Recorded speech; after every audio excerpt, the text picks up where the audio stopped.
8h moins 10, bienvenue. Si vous venez nous retrouver sur le plateau de Télématin, regardez, la voici la belle image du jour. Comme promis, nous retrouvons effectivement Grégoire Tournon en direct des Sables d'Olonne, en Vendée, avec son port bien connu des amoureux de la voile et du grand large. Et c'est de là que s'élancent et arrivent les concurrents du célèbre Vendée Globe, vous le savez.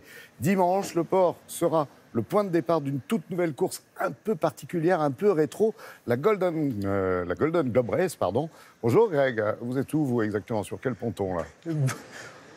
Bonjour Laurent, bonjour à tous. Je suis sur un ponton de port Olona, c'est au milieu des Sables d'Olonne. L'océan est pas bien loin, il est au bout d'un chenal le long duquel vont se masser dimanche les spectateurs qui assisteront au départ de cette course particulière, comme vous l'avez dit, la Golden Globe Race. Tour du monde à la voile, en solitaire, sans escale, sans assistance et surtout sans technologie moderne à bord. Navigation à l'ancienne, alors il y aura 17 concurrents dimanche qui seront 18 en tout. Pour 30 000 milles de course, ça fait 55 000 km.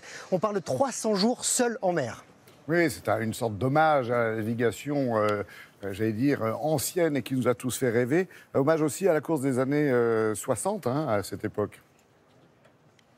Il y a tout juste 50 ans, 9 aventuriers ont pris part à un défi totalement fou pour l'époque, participer au premier tour du monde en solitaire sans escale, le Sunday Times Golden Globe Challenge. Et sur les 9, il n'y en a qu'un seul qui est arrivé au bout. Alors, c'est une course qui est rentrée dans la légende de la voile, bien sûr. Vous nous racontez pourquoi, en quelques mots? Alors, le vainqueur, c'est un Britannique qui s'appelle Robin Knox Johnston, Sir Robin Knox Johnston. Il a mis 313 jours pour rentrer à bon port, 313 jours seul en mer.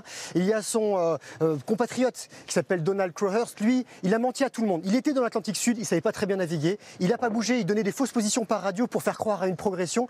Et ben, il s'est donné la mort. Et le Sud-Africain Nigel Tetley, lui, était sur le point de gagner. Il y a 2000 km de l'arrivée, son bateau a sombré. Et le Français Bernard Moitessier, lui aussi, il était sur le point de gagner. Il était leader et à un moment il s'est dit non, je vais poursuivre ma course, ma route, je vais aller en Polynésie, sentir mieux en mer. Il est allé jusqu'au bout, il a fait un tour du monde et demi.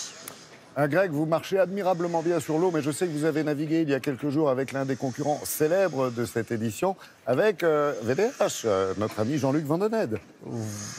Jean-Luc Vandened, 73 ans, il a doublé 10 fois le Cap Horn, 4 tours du monde en solitaire en course, 4 podiums. Il est recordman du tour du monde à la voile en solitaire à l'envers. Alors là, pas de bateau de course, mais un petit bateau de croisière conçu avant 1988 avec dessous une quille longue avec le gouvernail qui est rattaché à cette quille. C'est très particulier, c'est à l'image du bateau de Sir Robin. On embarque.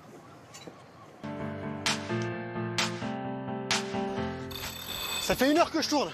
J'avais pas de GPS pour trouver là. Ici, c'est pareil, il n'y a pas de GPS non plus, alors on est mal. On est bien. Allez, c'est parti.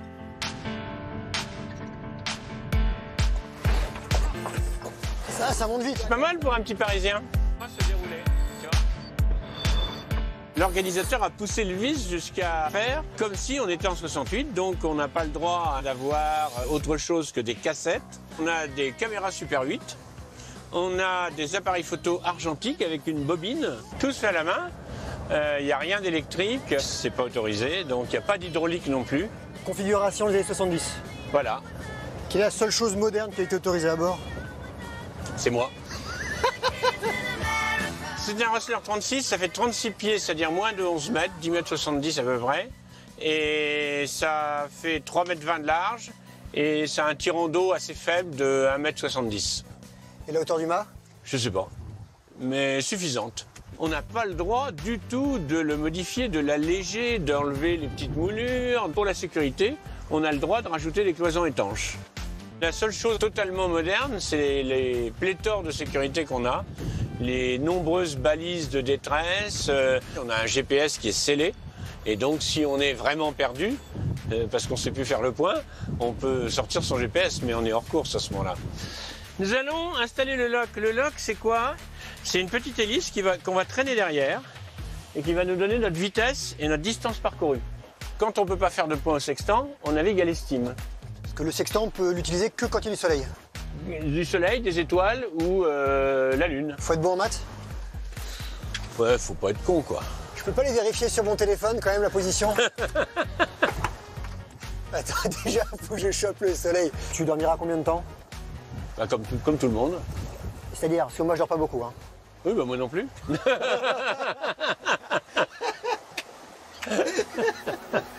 C'est une aventure, ça c'est une certitude, parce qu'on va dans l'inconnu. J'ai beaucoup rêvé de ça dans ma jeunesse. Et c'est super parce que j'assouvis un rêve de jeunesse. Tu vas barrer un petit peu? Ok. Tu vois le compas là, ce qui marque? Il Ouais. marque combien là? Là, je suis à 180. Non, maintenant oui. Bah, j'étais au 180 il y a 2 secondes quand même. Non, Moi, j'étais au plutôt... 190. Ah, voilà. Ah, faut être précis. C'est pas... Ah ben... Et si tu fais une erreur de 10 degrés, on va pas arriver à la Corogne. Hein. Là, t'es bien à 190, hein, tu bouges pas. Je bouge pas. Bon, eh ben... On se revoit dans 24 heures. Tu vas où?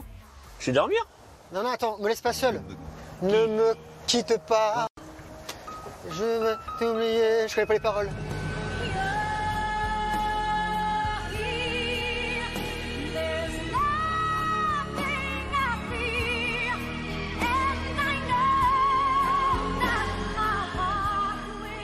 Mais quel pitre, Grégoire. Nous, on adore, c'est pas grave. Vous direz à Jean-Luc, quand vous le croiserez quand même, qu'il a un truc très moderne sur son bateau, c'est les enrouleurs de phoque, de voile d'avant.